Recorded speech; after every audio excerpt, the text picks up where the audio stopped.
पश्चिम बंगाल के मुख्यमंत्री शुभेंदु अधिकारी के पीए चंद्रनाथ रथ हत्याकांड में सीबीआई ने बलिया निवासी राजकुमार सिंह को गिरफ्तार किया। राजकुमार सिंह को उत्तर प्रदेश के मुजफ्फरनगर के छपार टोल प्लाजा से पकड़ा गया और गिरफ्तारी उस समय हुई जब वो हरिद्वार से लौट रहा था।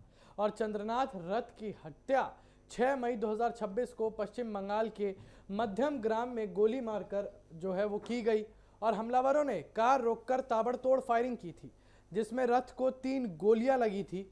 ये मामला बंगाल चुनाव परिणाम आने के 2 दिन बाद सामने आया है, जिससे राजनीतिक हलकों में सनसनी फैल गई और सीबीआई ने राजकुमार सिंह को पूछताछ के लिए कोर्ट से रिमांड पर लिया।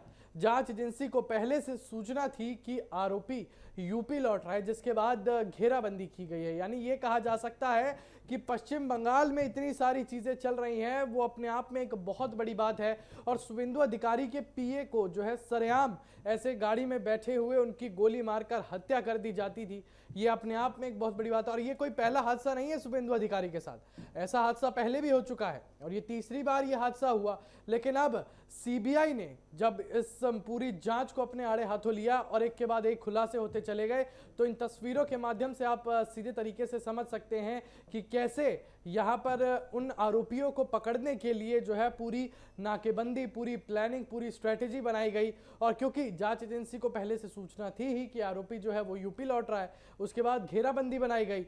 और आपको बता दें कि राजकुमार सिंह उत्तर प्रदेश के बलिया जिले के रसड़ा थाना क्षेत्र के रत्तोपुर गांव का रहने वाला है। इसी बात पे हमारे साथ चर्चा के लिए हमारे साथ जुड़ी हैं हमारी सहयोगी कोमल माथुर।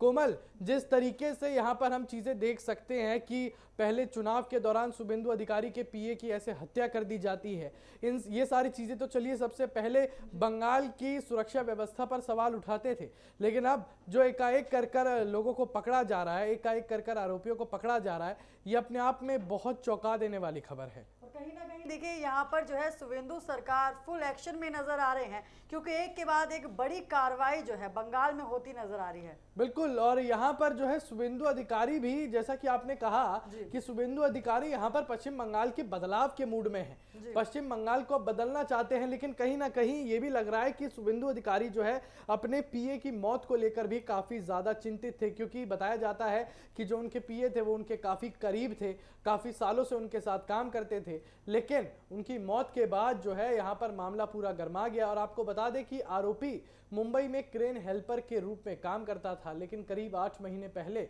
वो गांव लौट आया। वो विदेश जाने की तैयारी में पासपोर्ट बनवा रहा था। राजकुमार पर पहले भी दलित उत्पीड़न और मारपीट का मामला दर्ज हो चुका है। वो हरिजन एक्ट के एक मामले में भी जेल जा चुका है और सीबीआई अब उसके संबंध बलिया के दूसरे आरोपी राज सिंह से खंगाल रहे हैं। यानी कहीं ना कहीं लिंक तो है, और ये आंकड़े जो है, आंकड़े कह रहा हूं, अगर ये लिंक है, ये जो कड़ी है, ये कड़ी जोड़ी जा रही है, और अगर ये कड़ी कहीं भी किसी भी तरफ इशारा कर सकती है।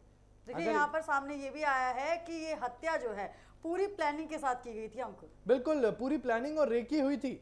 और आप सोचिए कि यहाँ पर जो है एकाएक कर जो कड़ी निकल रही है, जिसमें आरोपी जो एक के बाद एक समझ में आ रहे हैं, वो सारी चीजें कहीं ना कहीं ये बयां कर रही हैं अपने आप में कि ये पूरी प्लानिंग के साथ किया गया जो था, पूरे एक हत्या थी।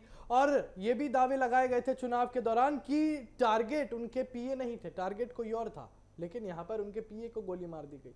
लेकिन ये अपने आप में भी सुरक्षा व्यवस्था पर भी कई सवाल खड़े करता है। और पुलिस के अनुसार हत्या में इस्तेमाल कार और बाइक पर फर्जी नंबर प्लेट लगी थी और मामले में अब तक कई आरोपियों की गिरफ्तारी हो चुकी है, जिनमें बिहार और यूपी के लोग भी शामिल हैं।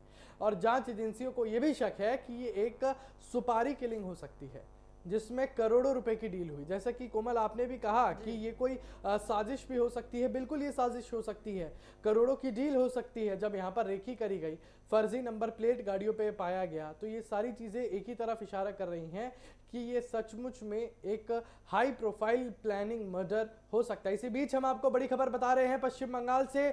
मतदान से पहले बंगाल की राजनीति में बड़ा ट्विस्ट आ चुका है। लगातार ये खबर हम आपको बता रहे हैं कि विवादों के बीच जहांगीर खान चुनाव से अब बाहर हो चुके हैं। टीएमसी उम्मीदवार जहांगीर खान ने अपना नाम वापस ले लिया है। लगातार ये बड़ी खबर हम आपको बता रहे हैं। 2 दिन बाद फाल्टा सीट पर जो है वो मतदान है और उसमें जहांगीर खान ने अपना नाम वापस ले लिया।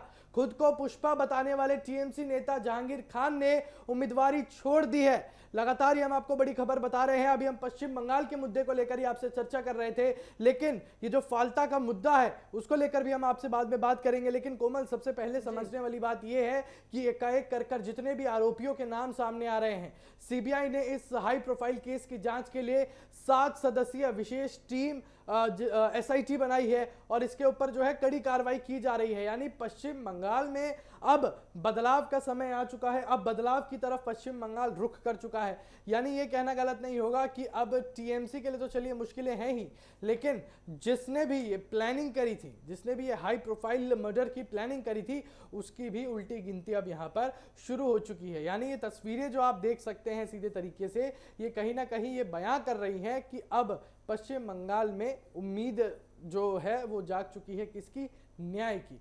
सबसे पहला न्याय जो है यहाँ पर उनके पीए को मिलता हुआ नजर आ रहा है और बंगाल की जनता को भी जो है यहाँ पर न्याय मिलता हुआ नजर आ रहा है, क्योंकि एक के बाद एक जो शुभेंदु अधिकारी है बंगाल के मुख्यमंत्री, वो जिस तरीके से यहाँ पर कोमल वो एक के बाद एक आदेश दे रहे हैं, वो पश्चिम बंगाल के लिए कहीं ना कहीं खुशी की बात है।